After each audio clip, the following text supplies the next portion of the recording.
Hello friends, I have a reading today for somebody who is experiencing a powerful transformation in their life.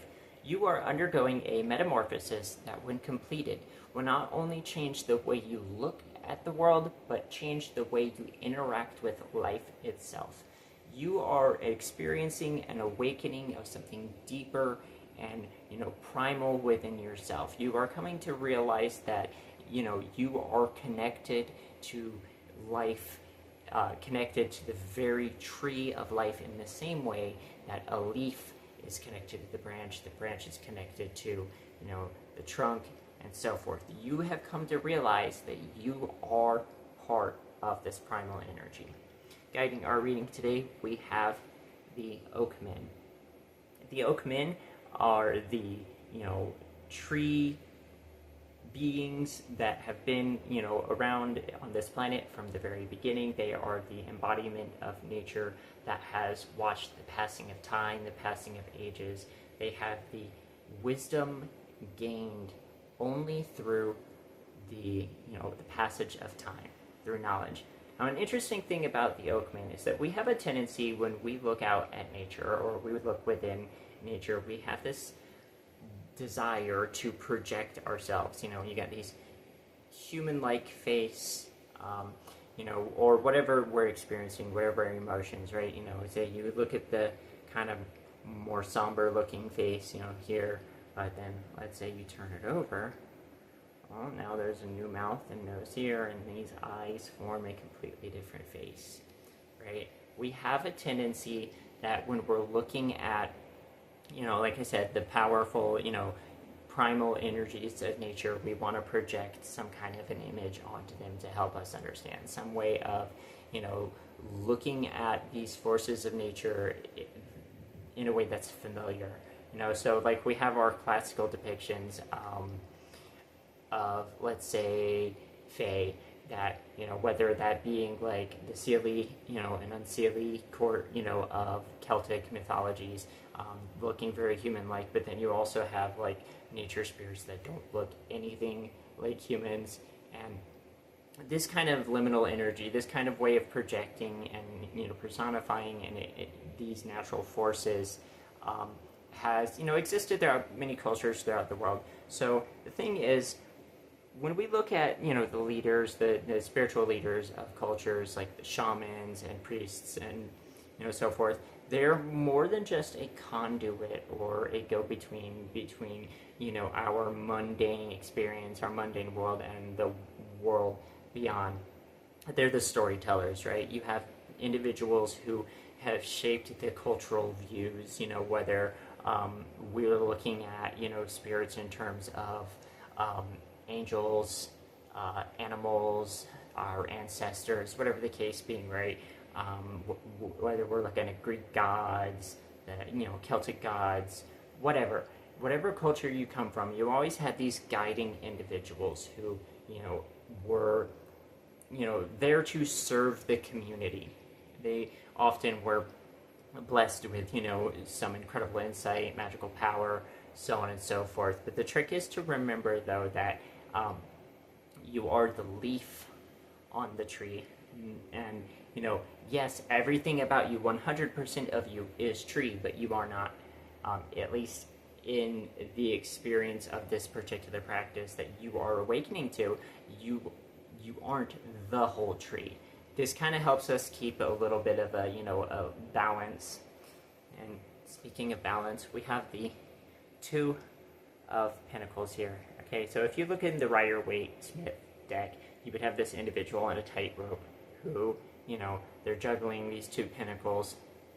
You have responsibilities within your own mundane life, and now you're connecting to spiritual responsibilities, and you're going to have to juggle these types of things. And you often see this, in shamans, for example. You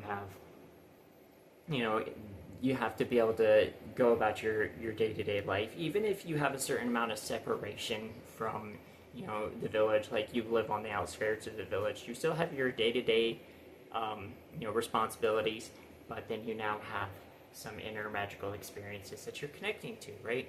This Fae here, actually in the story, she had separated out from her her village, in fact, and she'd gone off into the wild, forgotten how to get back home, couldn't find her way, so she settles out in nature. You have connected with nature because you had felt separate from, your tribe, your community, and you had, decided that, okay, I'm going to nourish myself here within this spot. I'm going to connect to the magic of this land.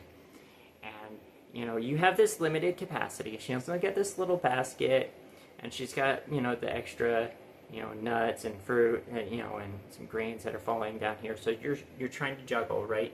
You're trying to gather up this energy, to gather up this magic, and what's happening is this is helping you to kind of connect to this energy of the priest here. The priest, he is a shaman in this deck.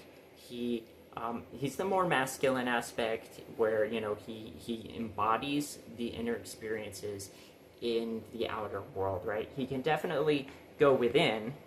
He's got his little pearl or bubble here, crystal ball. His mask connects him to nature, right? We have this projection, this image of the oakman, how we are personifying nature, and because of the cultural view of how we are looking at who the oakmen are, and while they are certainly real, we're looking at them through our eyes. That mythology gives him some sort of framework in order to use for his practice. So he's got this oak mask. You probably have some sort of framework that you have, you're interpreting reality through. And this is helpful, definitely, because the stories we tell ourselves, this is how we tap into our imagination. This is how we tap into, the magical currents. Remember, though, that whatever the interpretation that you have of this more ancient force, it is just that, an interpretation. Okay. Next up, we have justice. So, what comes to my mind when we think about, justice, justice is blind. She's got this blindfold on. She's got the perfectly balanced scales. She's got this sword that, cuts to the truth. So imagine if you were to, take a moment to realize that the images, the understanding, the view that you have of reality, you would just cover your eyes instead of trying to interpret it through your particular lens. What do you get? Well, you get the universe or nature exactly as it is, not slanted for or against you, but just understanding and seeing things as they are. Okay. When you see things as they are, and you start, connecting to this energy of Mother Earth, of, the world, you start to see, where your place is in the bigger picture. Now, you may not necessarily have the full bigger picture, because imagine how absolutely impossible that task would be for you to know everything that's going on in the world, to know every possible ecosystem, to know every kind of culture, to know every social interaction, whatever. But you come to a point where you realize that, hey, this is where I am in my community, this is where I am in my town, this is where I am in my life, and you start to see at least your local environment, that local completion, right? You feel this connection, you feel this wholeness, because you are, in fact, part of this whole. You are part of this bigger thing. Now, the trick here, when we're looking, at this energy, when we're looking at our place in it, is to not get stuck in this Four of Pentacles energy, the greed. You might see the miser in his castle, completely shut out from the world. If we look at it in this deck, the Fae, she's been, gathering her food and starting to hoard up energy and experiences and knowledge, and then this little mouse sneaks in when she's looking the other way, starts grabbing food, starts grabbing fruit. You are here to share your experiences and connections with others, right? Don't hoard the magic, don't hoard the experience, don't hoard the power. Your purpose is to use that to serve others, much in the same way that, maybe a very large old tree could serve as, just the right ecosystem for various kinds of life, or providing shade for new trees to grow. When you become more powerful, you being part of the world, you serve, a bigger purpose. So you're here for the benefit of not only yourself but others. Yes, yourself, but others as well. And we look at this, the Nine of Cups. If you think about the Nine of Cups, you have in the Rider-Waite-Smith, you have this individual who's very satisfied, got the smug kind of contentment on his face. He's got all these cups. The fulfillment, you will have this emotional fulfillment is something for you to share. You are to be able to help with the healing and prosperity of not only yourself, but your community. And the thing is, there's a lot of responsibility in this, right? You come to this emperor energy. He's also got, this oak kind of energy going on here, with his crown. When we look at the emperor, you think of somebody who is, not only just the master of their domain, but they understand well the points of views of other people. You might have somebody who, they're good at one thing, and you have somebody else who's good at another thing. You have come into this understanding that even though you are in this position of power, that you can't really do everything by yourself. And there's definitely going to be people who, have talents that you don't have, who have knowledge that you don't have, but your connection to the bigger picture, your ability to see the community's interconnectedness, to be able to kind of help navigate the stories of how we relate to the world and life around us, you can delegate. You are very good at encouraging people, to use their strengths to help bring out the best in them. You are very good at identifying what are the weaknesses and encouraging people to, find strength within those weaknesses or transform them if they can. You serve, right? The emperor may, like I said, they may be in a position of power, but they serve the larger, bigger picture. Okay. Now, you're serving the bigger picture, and like I said, you have the mundane world that you have to tend to, and you have the magical world that you have to tend to. We have the Seven of Cups. You have a responsibility to know yourself, to look within, to see all the different possibilities. What are my hopes? What are my dreams? What are my visions? What do I want? You have this conscious interaction, this conscious ability to look within yourself and understand your desires, your emotions, your thoughts, okay? And you want to deliberately work with this inner world because you have decisions to make. You have an adventure to go on, right? The Three of Wands. These two individuals here, they're looking through this map book, they have the terrain, the territory. It's good to be able to actually kind of get some idea of, the map of the place that, you're exploring. But just remember that it's not the place itself. When you get to know things within yourself, then you start to know what is also apparently outside of yourself, or at least, what you haven't seen before, right? You have that as above, so below, as within, so without, right? You get to know yourself, you get to see what are these inner possibilities, and then it kind of gives you an idea of like some things that you can expect in the worlds where you're traveling, and the, in the experiences you're having and the magic that you're doing. You get the map by knowing yourself.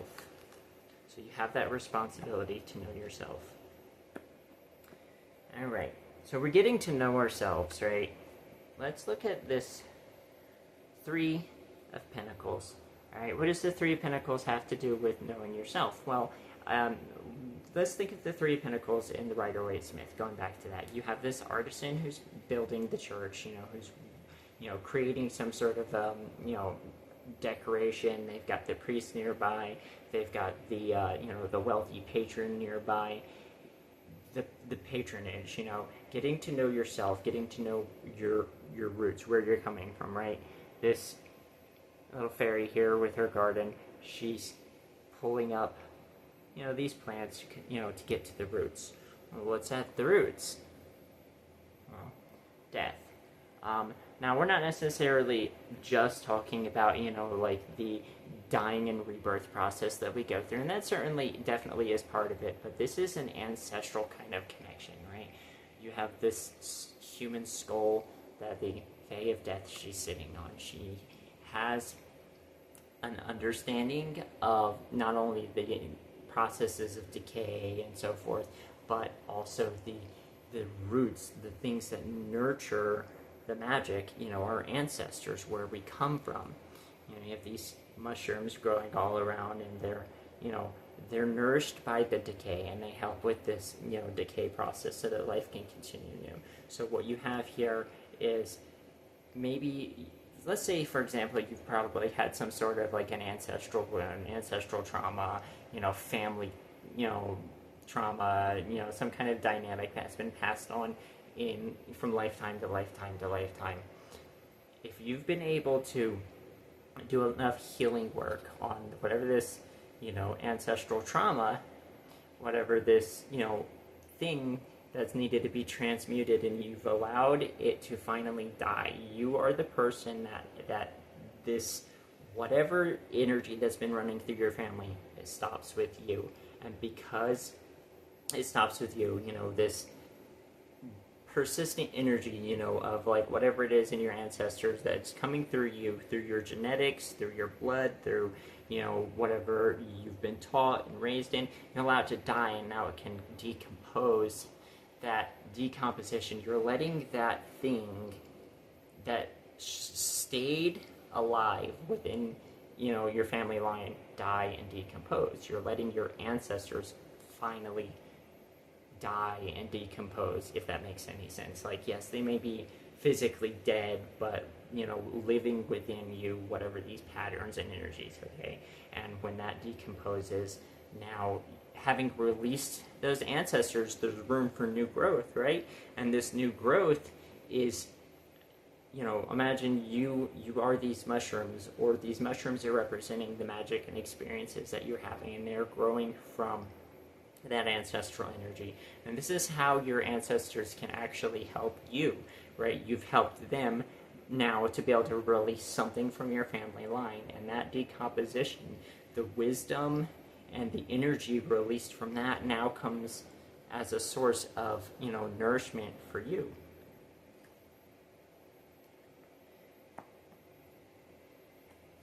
All right, so we have the Eight of Cups. The fairy in this Eight of Cups, she's riding this dragonfly to go meet with an elf that she had met earlier in the story, that they had been lovers and had separated for a long time.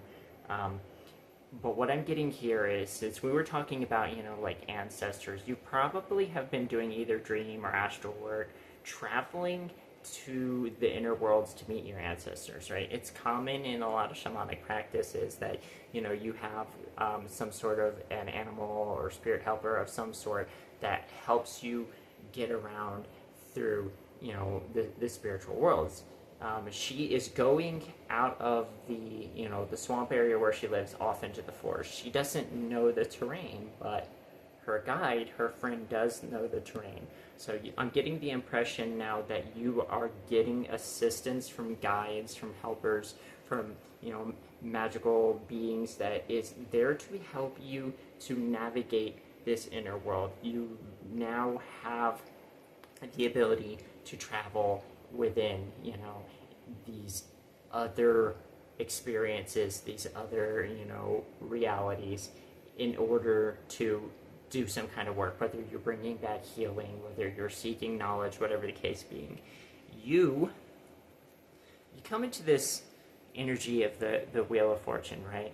You are getting an understanding of the natural rhythms of life, whether that being through the seasons, spring, summer, fall, winter, or a deeper understanding, when you're looking at like the zodiac, the getting to get a better understanding of the rhythms and the deeper, smaller patterns that are in reality, that are in the universe, right, that are within yourself.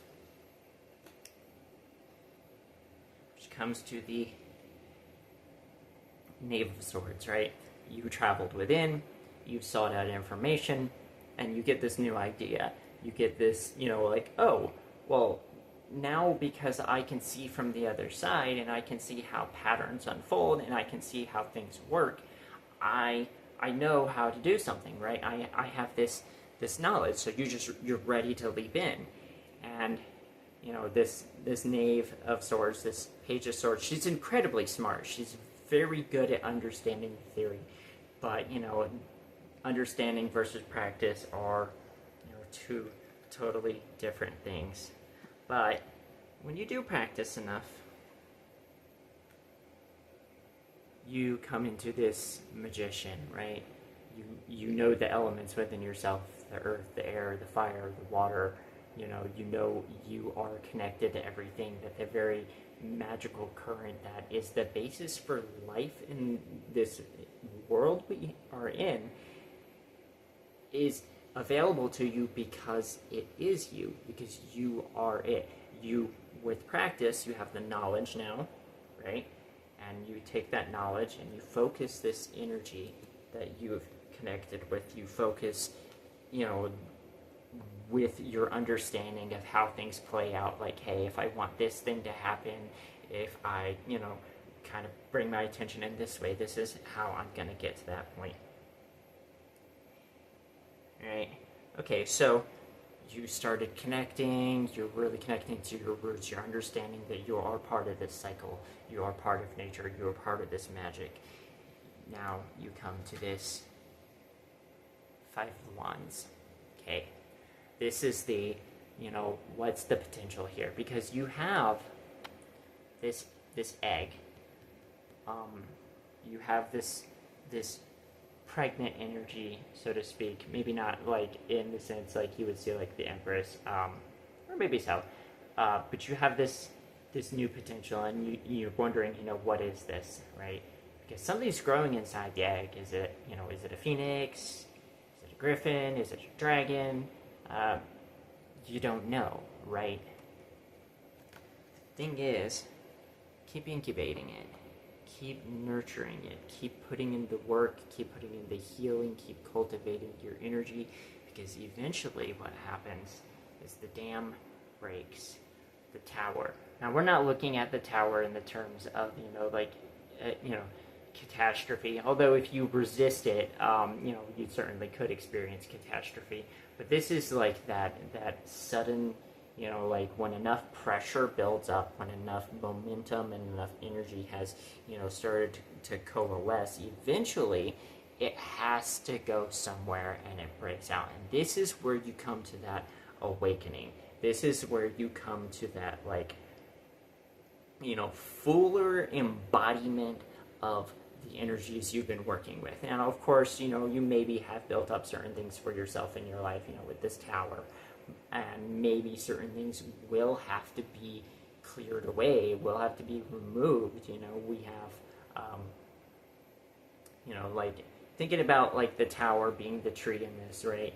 Do you need to shape a tree for it to grow? You don't.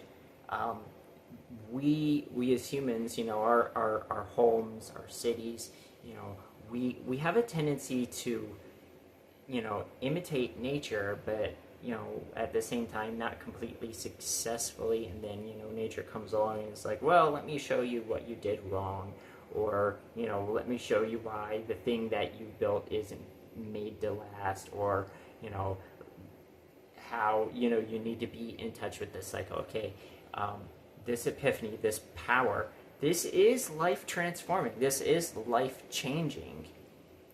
You will have to probably let go of certain things, but if you have been doing this work, I get the impression that like it's going to be easy enough for you to let go of the things, even if it is a little bit painful, because you have been directing yourself toward this. You have been directing yourself toward coming to this new experience of who you are, of your place in the universe, and how you can be of benefit to others.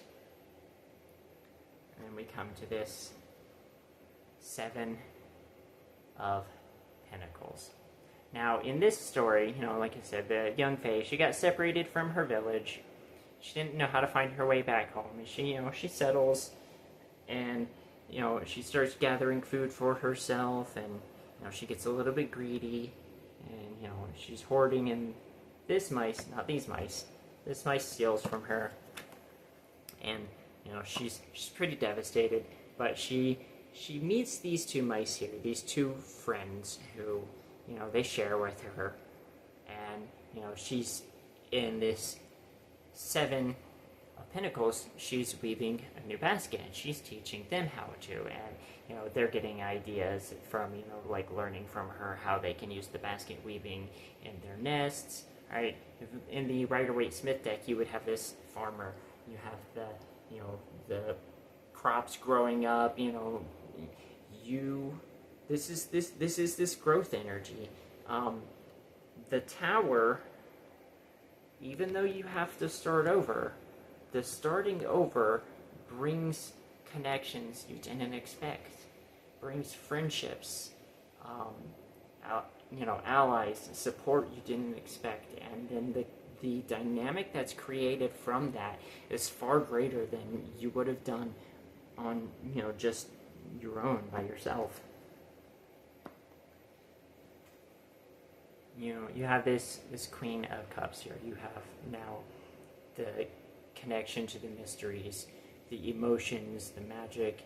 You know, if you think about the classic depiction where you see her with her very ornate chalice, you know, that being the psychic senses, the psychic energies, okay, she does have that, but she's also very alluring and kind of like in this very sensual pose, like the energy that you've been cultivating is actually going to create this kind of appeal or allure or magnetism, and that is because this psychic energy that, you know, is coming out from, you know, your inner explorations, from your inner growth.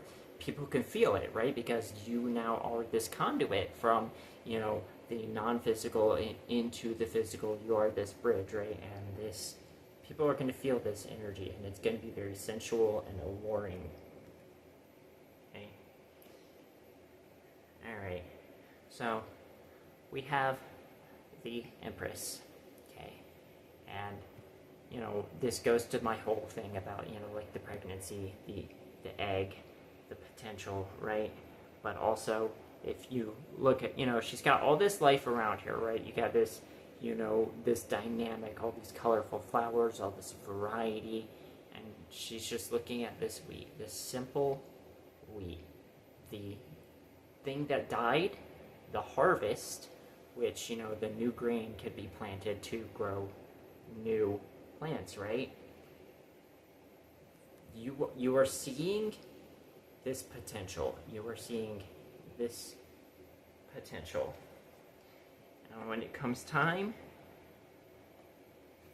for that energy to be birthed, we come to this Hanged Fae. Not the I don't know how to proceed, suspension, hanged man type of energy.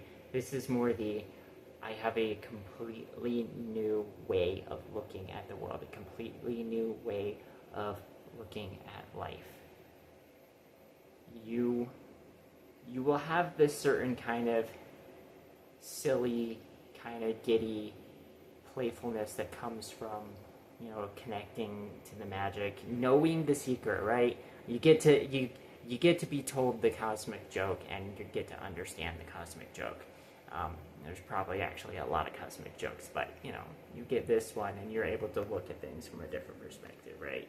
You see things, you know, upside down. That is, you can, you know, see things from the other side. You can see things from a angle or perspective that others don't have. And this joyful little secret, you're just swinging,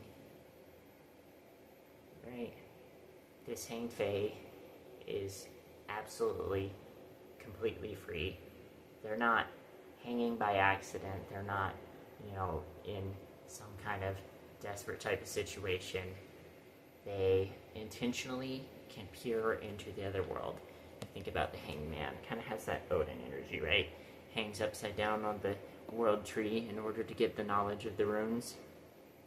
Alright, so hopefully this reading has been valuable for you, giving you a little bit of insight, a little bit of perspective on things you're experiencing and the awakening you are going through. This is a very magical and powerful time for you. Try to stay grounded, keep consistent with your practice. You are this close to the unfolding of what you've been growing into. So go ahead and leave a comment if this is meaningful for you. Like my video. If you haven't subscribed to my channel already, I would absolutely love it if you would go ahead and subscribe. Head into the channel, find a video that resonates with you, and I will see you in the next one.